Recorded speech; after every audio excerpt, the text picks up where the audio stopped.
my privilege to introduce our next session, session 3, Scaling Pre-Sales Teams Strategies for Global Growth. We are joined by a wonderful lineup of speakers and people who have been involved in the PSC communities, I think since the beginning. Please welcome our host, Marjorie Abdelkrim, Head of U.S. Healthcare Solutions at Broadcom, Frank Tisolano, Technical Advisor at DemoStack, Darlene Bolas, Vice President of Global Field Engineering at DataStax, and Ellie Newman, SVP of Worldwide Sales Engineers at Tenable. I will hand it off to you, Marjorie. Thank you so much for being here today. Thanks for having us, Courtney. I am so excited to be here with these amazing leaders to talk about such an interesting topic, which is leading a global organization. I know many of you are part of these global teams and have worked with peers that are across the globe and have to learn so much from one another. Here, we're going to learn a little bit about how to manage those teams, how to streamline them, how to measure success in a global market, how we're driving agility and scaling the structure of the organization, and also how to effectively create resource allocation models that make sense from a global perspective. And as Courtney mentioned, we have an esteemed group of leaders here that manage global teams that will help walk us through this. But one of the things I wanted to start with, before we go into the depth of the aspects of managing it on a day-to-day basis, I want to talk about the human aspects first, right? The cultural piece, which always is such a tricky one because we have to learn so many different cultures. Having personally managed global teams myself, I found myself in a couple of pitfalls, in trying to get team members to support different countries without recognizing some of the nuances that might exist. So, Darlene, I wanted to hear from you on, what are your thoughts on understanding first the cultural differences and how you've managed through some of those challenges? Yes, thanks, Marjorie. I think the first thing, honestly, sounds really simple and really basic, but it's to acknowledge that they exist. So number one, going into an organization, knowing that everybody is going to be a bit different. Every region, every culture is going to behave a little different, want to take feedback a little bit differently, going to communicate a little bit differently. That's our people, but it's also the people that we do business with. So that's also prospects and customers. They're going to expect to do business in the way that they want to do business. And so very often just acknowledging that those differences exist. And then from my perspective, fostering an open communication amongst the teams so that, look, we're probably going to make some mistakes in how we communicate at some point along the way. It's bound to happen. Let's keep the communication lines open so that we can make some space for feedback, make some space for this is what I prefer versus I know this is what you prefer. I think that to me has been super important in building out global teams is one, building up the teams so that they have the right cultural awareness amongst everybody and also just acknowledging it and being open about it. I love that. Bringing the vulnerability to the table, right? And asking those questions. Because a lot of times, folks expect leaders to know everything, but really at the end of the day, we learn from one another, right? And asking folks those questions is, ask those questions. That's great. Thank you, Darlene. Eli, you also had some similar challenges in managing global teams. Can you share a little bit about how you've managed through that? And if you have any examples to share? Yeah, sure. So it's always a bit tricky for people that live in certain geographies or countries to even get exposed to what goes on in others. Certainly at the SE level, but even above that. So one of the things that we do, that I've done over across a few companies now, is that we'll start the year off with a list of projects. Typically, we'll generate 40 to 50 projects that are related to the SE job, right, or the things that we do.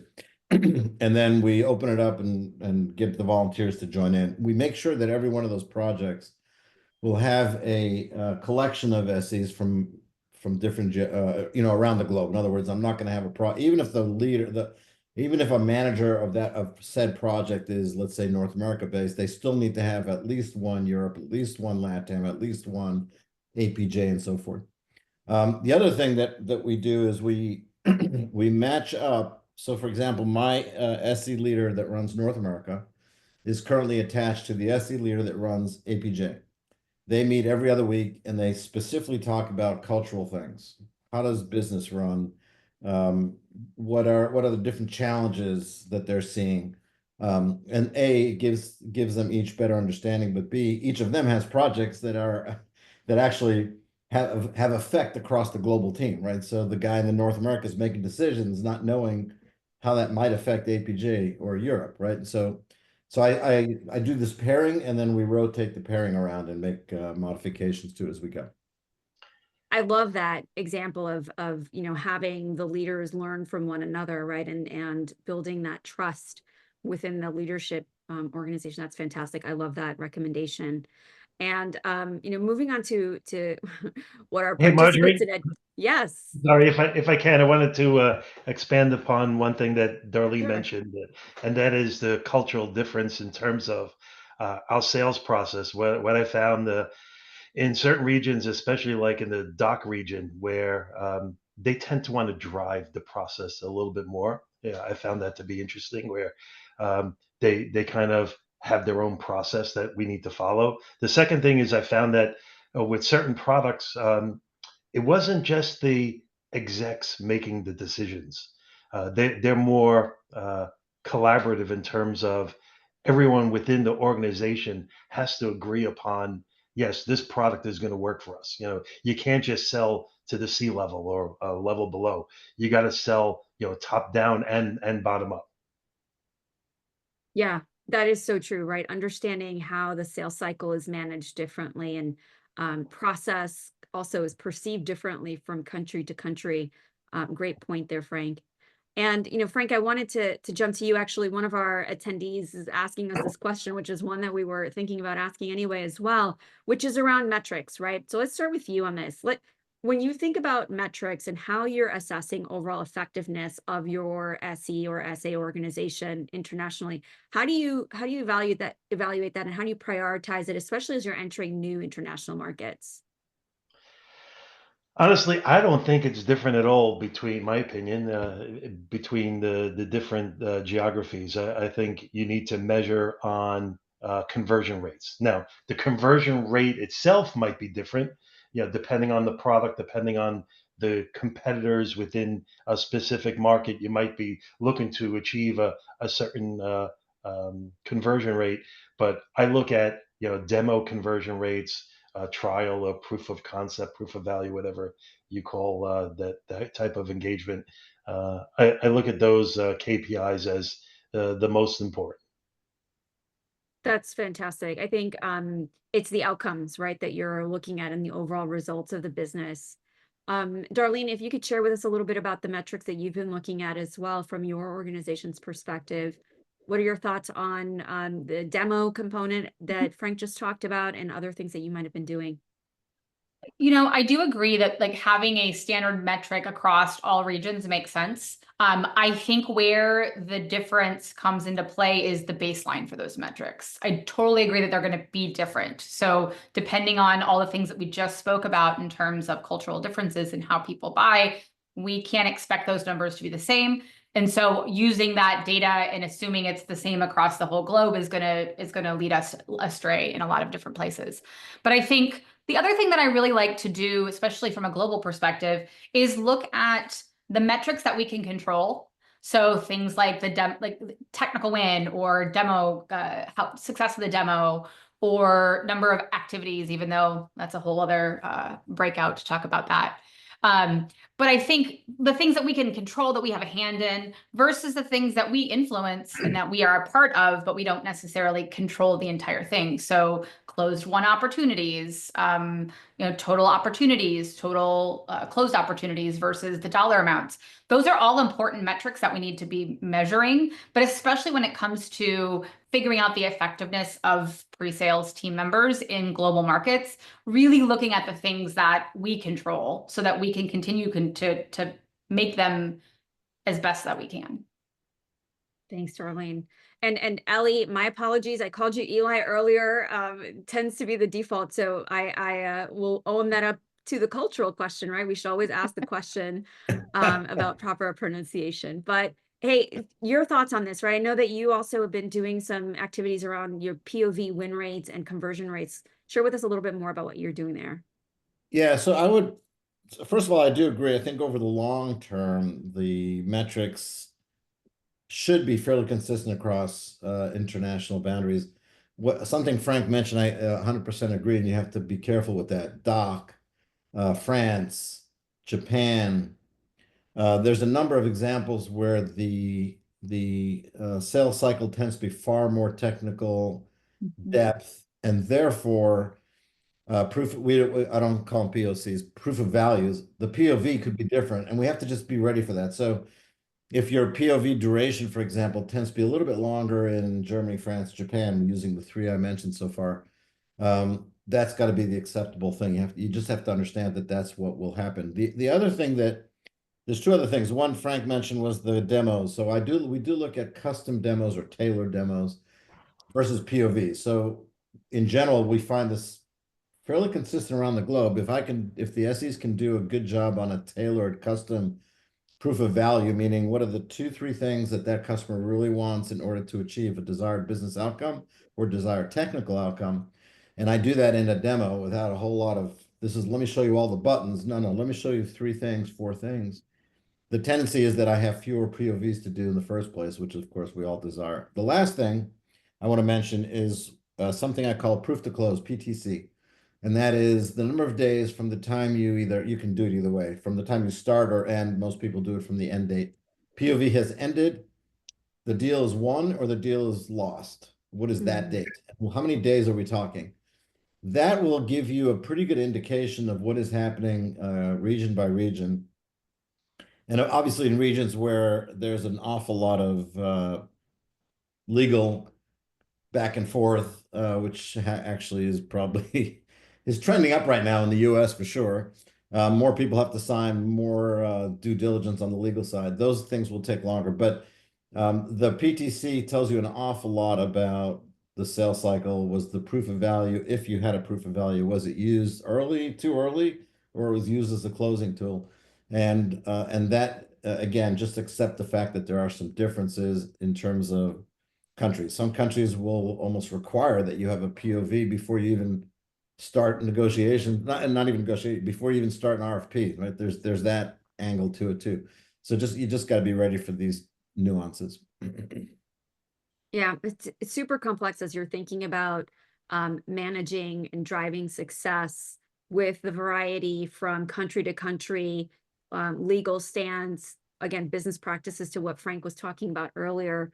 It has, it introduces a whole other level of thinking about the opportunities and how your team is engaging. And to that point, as we think about the complexity, and some of us who are part of organizations that sell multiple products with different levels of expertise, we always think about how we're trying to align the number of SEs that we bring to an organization. And I think if we all had our way, we'd probably have one of every SE specialized in every country who can speak the different languages that we need. But obviously, we don't have unlimited resources that are made available to us. We have to work within constraints that our organizations put us into. But Darlene, I'm curious from you, right, as you think about the complex technologies and your organization and the budgets that are sometimes given to us, how do you approach your balancing of number of account executives to the SEs within your organization and think about all the various factors that you have to consider, right?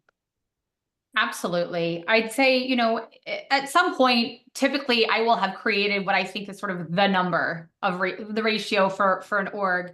And whether that's 1-to-1, 2-to-1, 3-to-1, 10-to-1, I've seen it all. I think there's usually a common starting point. And I think for especially any new region or any other region, I'll say besides the US, because that's where I'm based. So that's home for me. But I would say that it's a number of things. And I think it looks beyond your sales cycle, your SEs, your experience. It's what is the complexity of the technology? And then we just sort of just talked about how in certain regions, it's a much more technical sale and you have to get more people on board. That is going to change how the process goes.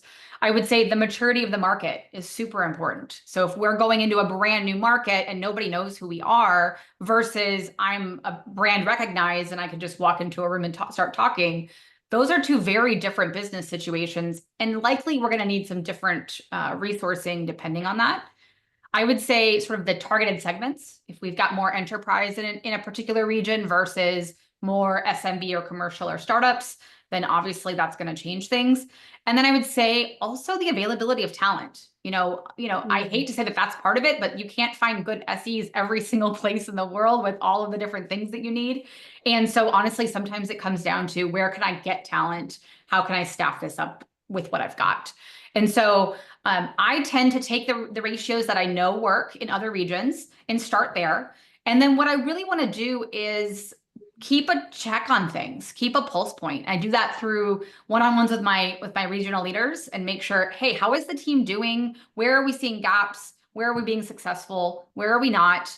And then doing skip levels with the actual SEs as well, because sometimes, my regional leaders want to make it nice and shiny and pretty for me and tell me all the good things and not some of the things that we're challenged with. And so skip levels with the SE to get the real perspective on bandwidth, success, challenges, etc. I love this. I got to tell you, I'm a big fan of skip levels. It gets harder the bigger your organizations become, but there's just so much value in getting those nuggets from folks, and you build that trust with your team.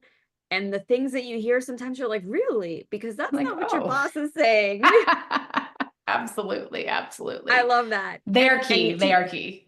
they're so important. And if leaders aren't doing skip levels, put that on your calendar. It doesn't have to be everyone, right? That's just me and my stretch goal, but super important for folks to engage with the frontline teams to understand what's going on a regular basis. And I'll tell you, people appreciate that, right? They, especially as you look at global teams, they want to tell you what their global challenges are and how their markets are unique. And again, you learn so much in those 15, 20 minutes, whatever time you allot to the skip levels. Again, super important. Thank you for that. All right. So, as we think about, again, global teams, Ellie, tell us a little bit about some of the markets where you started doing something in one manner versus how you look at, the US market. Doing things differently, you mean in terms of ratios or in general? Yeah, in terms of ratios, right? So I know that we had talked Okay. a little bit about, you doing something in one country versus how you would do it here in New York. Yeah, so generally speaking, and again, it's across multiple technologies in the course of my career, I typically find that I can get to a 2-to-1 ratio, and that works well. 2 reps to 1 SE, roughly. Today I sit at 2.4 actually, but that's not how you start, right? So if I have to open up a new country, it's going to be a 1-to-1 ratio, and it will be for a while. I'm not a fan, by the way, of a lot of specialists in each region, because it just bringing multiple people into a sales cycle proves to the customer that it's so complicated. I need to bring 3 people, so that's not good. So I don't really condone that concept. The good news is, even if I have multiple technologies to cover in any given region, not all of those are selling at the same pace. So I don't actually need to make sure that I've always got a prime example might be a year or 2 ago, trying to sell cloud-based technology in, let's say, Saudi Arabia or other locations. You couldn't even do it. So I don't really need that skill set there until I need it. Nowadays, now I need it there, right? So beyond that, there's certain countries, though, where one needs to pay attention to to the selling cadence, I guess. I'm not sure what the best way to put it. I'll give you an example. I've opened up Japan offices probably 3-4 times in my career, and I found a rule of thumb there is go big or don't bother. If you don't have enough, if you just do a 1 SE and 1 sales rep and let's see what happens, it'll never work, never. It's unique about that culture. It's unique about that country and so forth. Granted, everything can be accessed. The main selling hubs are accessed by, bullet train from Tokyo. It's not that hard.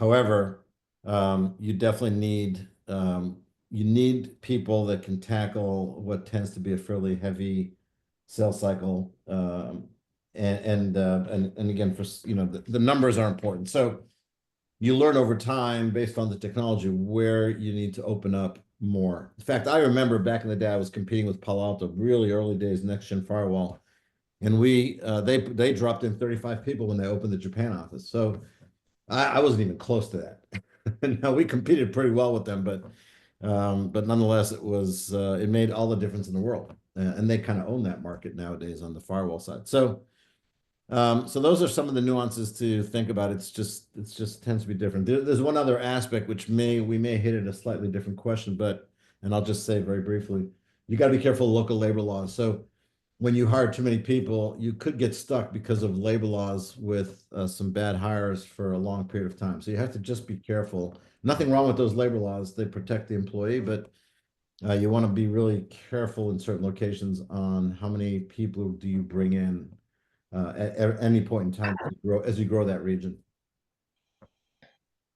And it also works to reverse those labor laws. So let's say you hire someone in a country who has to give 6-8 weeks notice to their current employer, and you're like, I need you now.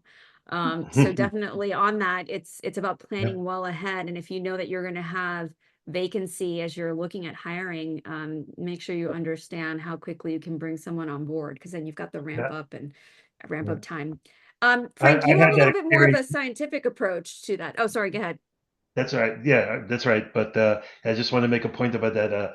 I hired a lot of guys in my last company in India, and I did have that challenge, 2 to 3 month wait. But I found that in certain countries and certain companies that you deal with, you can actually buy the time. So if it's 2 months, you could pay them like $5,000 to release the guy in 2 weeks or in a month. So always want to think about that if it's possible. But yeah, you're right. I have a more scientific approach to the ratios, a more metric based one. Courtney, if you can actually bring up that spreadsheet that I sent you, and I believe this is still on the Slack channel. So if you can't find it, let me know through there, and I will share it with you, and even be willing to spend a minute or two with you on the phone. But this is for more established regions, although I can certainly kind of extrapolate it and apply it to even in new regions. But uh, I look at how much time it takes for an SE to close a deal. And again, I go back to the conversion rate. So, how many demos does it take to close one deal? And not demos within one company, but you might have 7 closed lost before you get one win. Same thing. How many POVs or POCs, whatever you call it, how many of those does it take, and what's the effort? So you add up all of the hours that it takes to close one deal based on the average deal size. So you could see all the values that you plug in here in red are the historical metrics that you need. So success rate, duration, average deal size, etc.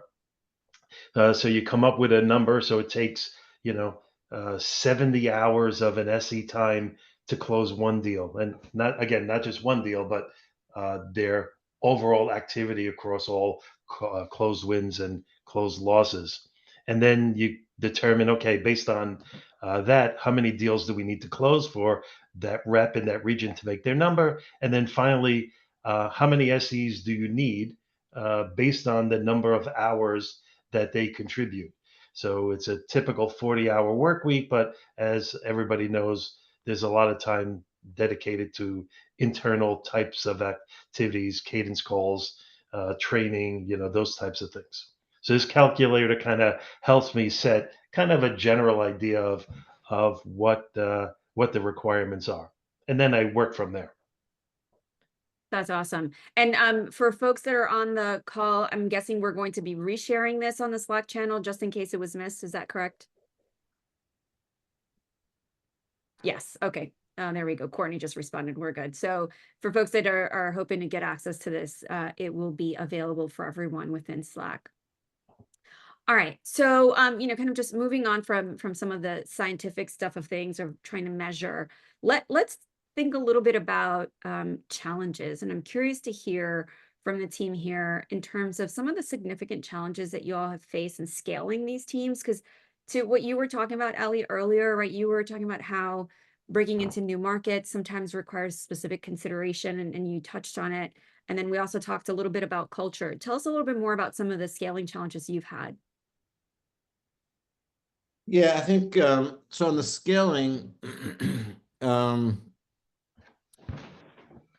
it's always tricky. You're trying to be efficient. You're trying to. I personally try to always be lean, and so how I scale the resources can be pretty sensitive. And then the advantage to running as lean as I possibly can also means that if at points in time when maybe sales growth isn't quite where it should be, I tend to be, my group tends to be the least impacted because I'm running lean. So, but you can't run lean when you start certain countries up, right? And in fact, some of the countries we've been mentioning here are so large. You mentioned India, Frank.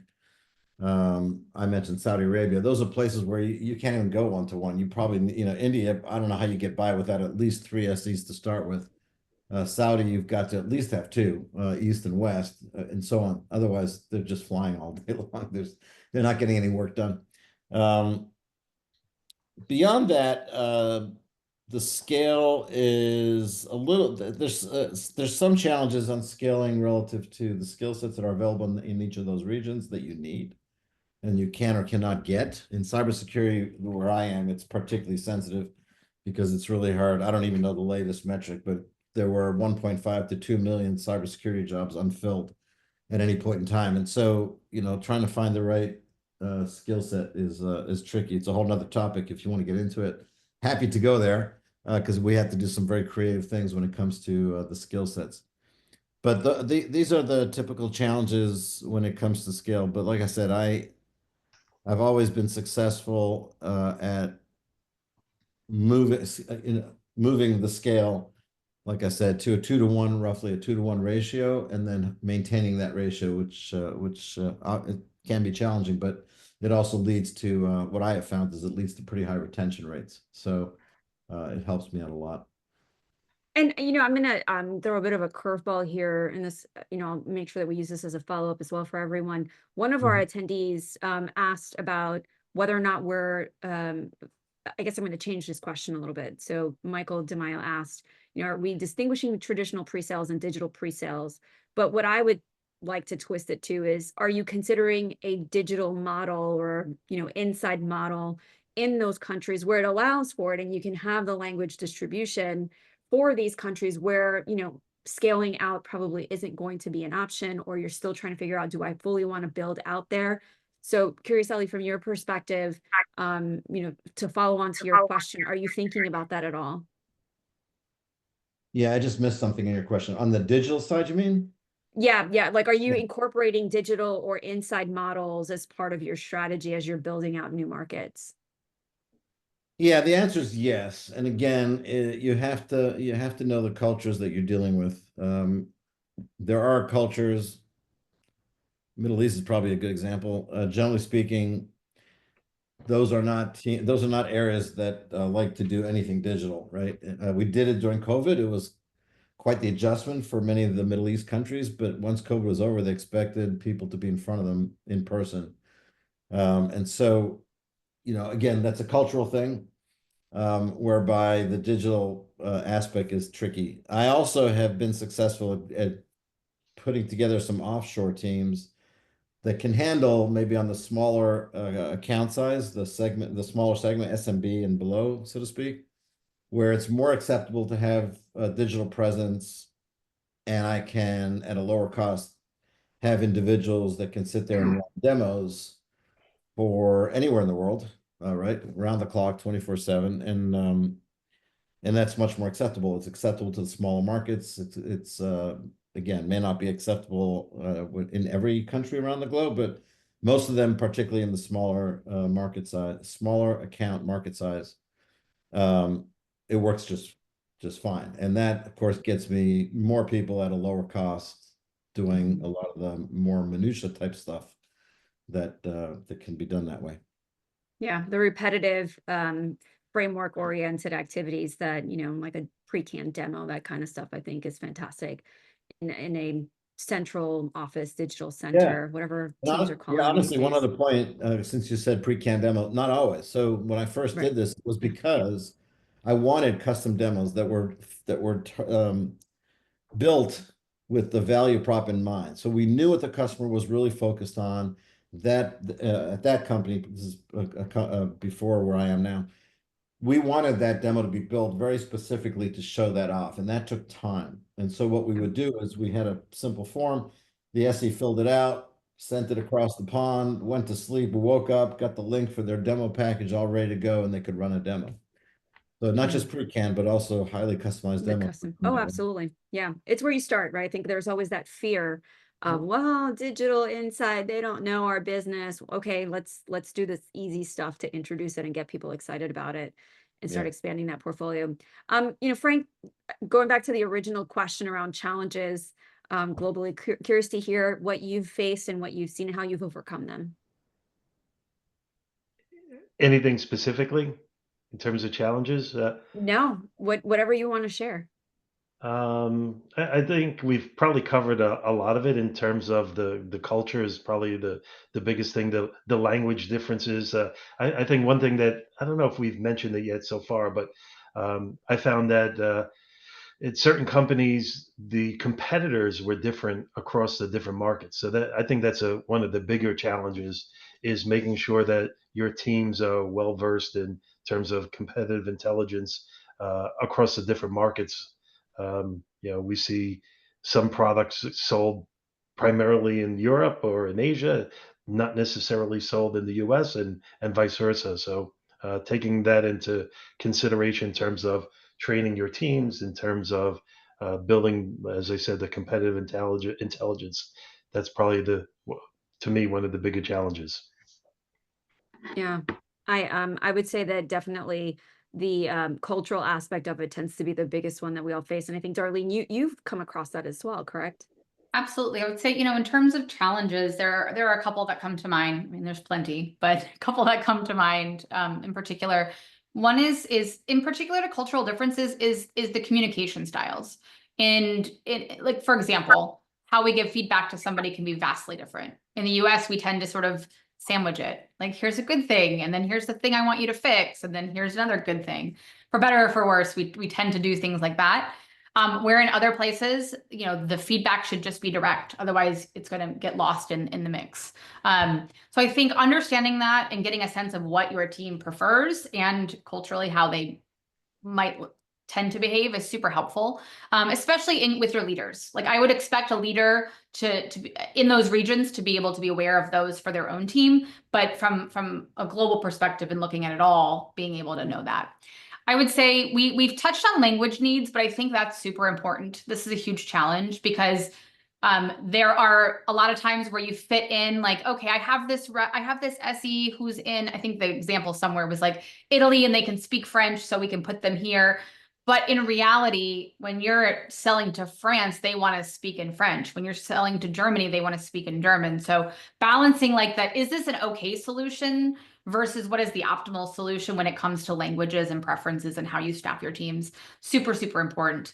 And then I think the third thing is there are absolutely going to be some regions that are going to be not covered as well as they should be. And that's just how it works. And, introducing shared resources or having teams that are collaborative across regions, can solve those, but it tends to be a little tricky. You got to make sure you have very clear swim lanes, very clear rules of engagement, even if it's a small organization, so that everybody feels comfortable doing it. Yeah. Yeah, I want to add one thing. I see this so often, and it's so hard to change, but in particular for places like Europe and for an American run company, headquartered company, Europe and APJ, different time zones, right? And what we tend to forget is, hey, if we run a meeting and we record it, we'll send the recording, they'll be fine. No, no, no, no, no. You just drop them into an island. You've got to be very sensitive to this topic. I mean, I have a group of SEs that runs we call it the Pulse, but it's a monthly update, and I still haven't gotten them to automatically set up 2 meetings each time. They go, oh, they'll listen to recording, and they never do. So you got to be really, really careful on making sure that you're not leaving these remote groups feeling like they're on an island. Super important. And also being cognizant of time zones. I think a lot of times we forget about that, right? That's a great suggestion. And to to Darlene's point around cultural and how we provide feedback, I think that even applies here within the American market, right? I mean, I'm from Jersey, and I always tell people I'm going to give you the Jersey direct feedback. So like, don't get too offended. I'll make it nice and pretty for you if you need me to, but just be aware that I will be as direct as possible. And, it also applies here within the US. Sometimes we forget about the cultural differences we have here. But you touched on one point, Darlene, around collaboration. And if I can go to Frank on this, can you share a little bit about how you would recommend fostering effective collaboration, not just within region? I would even challenge the team to think about it across multiple regions and bringing and eliminating that island that Ellie was talking about earlier. Frank, I'm curious about your thoughts there. Yeah, well, I think similar to what Ellie and Darlene have said, I've always believed that we have one team and everyone needs to participate equally. So if I've created certain projects like custom or demo vignettes, building demo vignettes, or building uh, new processes. I want someone from every region involved in those projects so that they feel like they're part of the team. Uh, so even though in my last company we had three big regions, we didn't look at it as three different teams. We looked at it as one big team where we try to share as much as we possibly can, with the exception of things like demo environments. You got to think about making sure you've applied the localization to the different environments so the customers get that localized feel of your product. I will say so, and this was actually a question that came up from one of our attendees as well. And I'm going to pose this to Ellie in addition to the collaboration piece. And I'm going to speak from my perspective. I've seen, especially in big companies where I've worked at, the SE organization reports up into the local sales leader. So that creates a silo, sadly, right? We don't have a global SE leader that helps foster that. We end up having to force a lot of the let's collaborate with our other geographies. As I'm thinking about, Ellie, the work that you do, and as you think about collaboration, what are your thoughts on leadership structure, as well as driving collaboration? Yeah, that's a good that's a good one. So I think a couple things on leadership structure. When you're dealing with international, you got to make sure you know who can lead which teams. For example, you can't really have a Japanese SE leader be in charge of Chinese SEs and vice versa. All right, that's a fairly stark example, but you can see more. You can see more of that going, which of course runs into interesting issues, because if you're one of those two teams, let's say, is relatively new and you've only got 3, 4 SEs, I don't like to have a manager unless there's at least 5 to 6 people under them. You tend to want to consolidate under somebody, and that's where you run into these issues. So, but that said, I don't do it, right? So, today I've got 3, 4 SEs in Japan. They report into my director of APJ. So, we don't put them under the wrong types of people. But the beginning of the question, now I lost my train of thought. What was how did you start that question? Collaboration. Right, but you thought you were specifically talking about collaborative communications? Yeah, so driving collaboration across different geographies, and to my point was from a leadership perspective, and all of the companies that I've worked for, we report into the local sales leader, which creates that silo, and it makes it difficult to collaborate. So I'm curious, from your standpoint, how do you drive that collaboration? Yeah, so you brought up an interesting point at the very beginning of your question. That's what I was trying to lock in on. You said sometimes the SEs report into a manager who reports into a sales leader. Yeah, that is, I don't know. I'm a little, I grew up in the Middle East, so I tend to be pretty blunt, probably like you, Marjorie. So I'll try not to say that badly. I love it. Bring it on. In my book, that is not a good way to go. Ooh, I'm being so soft on that. I don't even do it. I was actually absorbed at one point. I was acquired by Cisco, who does have SEs reporting into sales leaders. At least they did back then. We came on board and were asked to run a team of our own, so to speak, in cyber. And lucky me, I met with the CEO on the acquisition day, the day of signing, actually, we had a little ceremony and he was there. And he cornered me and he goes, "What's the one thing you really want to make sure we do here?" I said, "Make sure the SEs report to me and I report to the CRO. Otherwise, it's gonna fall apart." And I explained, I explained it to him, but we did stick with it, and they've since gone back to the sales director, but now they're back to running under one leader. The point to all that is it's a long way to get there, but the issue, of course, is a sales leader just doesn't have the complete understanding of what the SEs need, and therefore trying to collaborate between groups, for example, is almost non-existent because the sales leader in the East is going to say, "I don't really care what happens in the West. I have an attainment number on my side, so SEs work with me." Not having that, in other words, I can balance that as I run the global team, and I've got a North America director and so forth. Each geography has their own, and then we have managers that mimic or what's what I'm looking for. They run in parallel to the sales leaders. So the same quota target, they're one-to-one. Here and there, I've got maybe one SE leader supporting two sales leaders, but you get the point. But now the SE leaders can make decisions on the collaboration that goes on. I have a specialist sitting in Singapore who really has very unique expertise on something we really need elsewhere. We'll pull that individual in and attach them to some other SE. I've got a couple of projects right now going where it's actually run by an SE in Singapore, and he's got multiple SEs working with him on this project that are dispersed across LATAM, North America, and I think one or two from Europe. And so that creates a collaboration. They all get to know each other better. The cultural stuff starts to go away because they all start understanding it. Like I said, it just starts to break down those silos of collaboration challenges that you were mentioning. Yeah, no, that's I think the reporting structure is always an interesting one for us to hear how different companies are doing them. And I think someone mentioned in the chat earlier, sometimes there's pros and cons from a management perspective. Escalation points tends to be one, right? You have someone that's closer to help drive some of those escalations as you are dealing with whether it be a customer challenge and or an opportunity specifically. We've got about 7 more minutes, and I know we've got some questions from the folks that are here in attendance, and great dialogue I see going on in the chat. So maybe we take one of these questions that we have here in the Q&A and or chat, and then see if folks have any other ones that come up with the next few minutes that we have. So one of the questions that we have here is from Ian or Ian. Again, I will ask you in the chat to let us know how you pronounce that, just so that I don't say it wrong.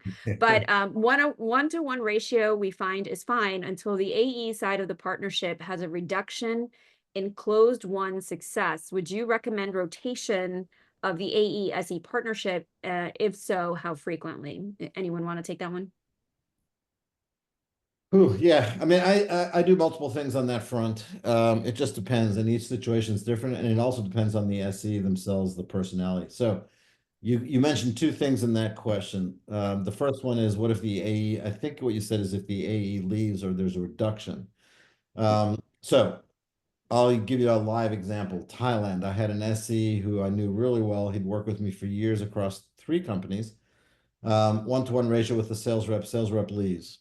But that SE was absolutely capable of running sales cycles, building relationships, knew for so many years, knew all the people that needed to be talked to. And so we challenged him. We gave him a little bit of a compensation bonus if he could keep the attainment rolling at the level it was. And he did. And he did really well, to the point where we almost wanted to give him the sales rep position, but he wasn't interested. So that's one. 2 is if the close one, I think is what you said, close one starts to drop. We do some other things. I mean, each example is going to have a different answer to it. I've done things where I built when I started here at the current company, I put an exception in place that says, if you're going to work on a deal that's not part of your quota target, so if you close it, you don't get paid on it. We're going to highlight that as an exception. We're going to, as soon as you start working that deal, we're going to let comp know and go work on it. And if you close it, you'll get paid. No accelerators and at base rate. But anyway, the point is just to make sure that they get some coverage. Now, what that allows me to do is, if I have a situation where an SE maybe is struggling in a region, the closed one is losing because of tech skills or something along those avenues. I can ask a certain SC in a relatively local country to come in and help out. He or she's going to get paid. The individual on the ground is going to learn and mentor and shadow and so forth, and we'll bring that skill set back up. So it kind of depends on where that. The question was taken at possibly two branches, so I'm going to hit those. I think Frank wants to say something too. Yeah, thanks, Ellie. So I've always tried to avoid that by, where possible, always leveraging kind of a pool structure. I know it's a little more difficult in international markets where you have the language challenge, but where possible, always pool it because you have different talents, different skill sets, different personalities, and you want to kind of try to blend it and avoid pigeonholing an SE to a weaker rep, let's say. So by using a more of a pooled concept, you kind of avoid that, I believe. Yeah, pooled models, another hot Yeah. topic. All I would right, say, so Frank, oh, for go that ahead, one, I Dylan. would say, oh, sorry, Marjorie. No, go ahead. Okay, I was gonna say, what I like is actually a blend of that, which is a comp plan that encompasses both, which is here is the things that like 80%, 75%, whatever that ratio is of, here's what you absolutely are gonna have control over. This is your reps or however many reps it is. And then here is the team number. That way you have some skin in the game for the entire team. And you have some, what you actually can control. I think that tends to be really helpful when it comes to that. And honestly, doing both. Yeah. All right, so we got 3 minutes. I want to do a lightning question here for all of you. What is one piece of advice you would give yourself the first time you took a global role? It is never what you think it is. I would say that international travel sounds a whole lot sexier than it really is in real life. Especially if you're Everybody fucking really is not like, willing oh, to you're going foot to all the these business. places?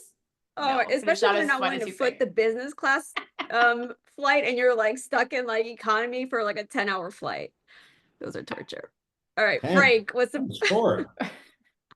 I would probably say make sure you hire the right person that could work independently, and make sure that your hiring process includes uh, agreement, with the sales rep or whomever is already in that region.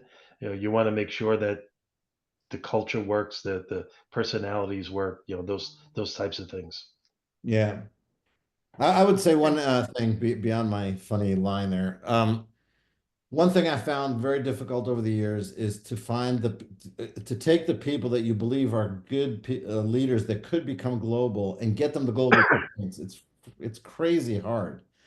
And so as a global leader, you got to make sure you're taking the time, or as a person who's not running global but would like to, you've got to find creative ways to actually get that exposure done, right?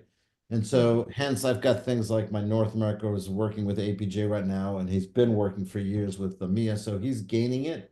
And I actually send him into those countries periodically to just go hang around, go to meetings, bring your expertise. But the point simply is it is never easy. I was exceptionally lucky to get it, partially because I grew up in the Middle East. Was my first chance to get it. Like, oh, you must know Europe, so you go do it. And of course, I was just very lucky. But that's not an easy thing to do. So if you're interested in global, you really have to get creative. I'm happy to be available to give ideas to anybody because I've faced it so many times over my 36 years in sales now. That's awesome. Well, I want to thank you all for a great conversation. It was an honor to go through this with you all, and hopefully everyone learned a ton. And I'm going to hand it back to Courtney for your next session.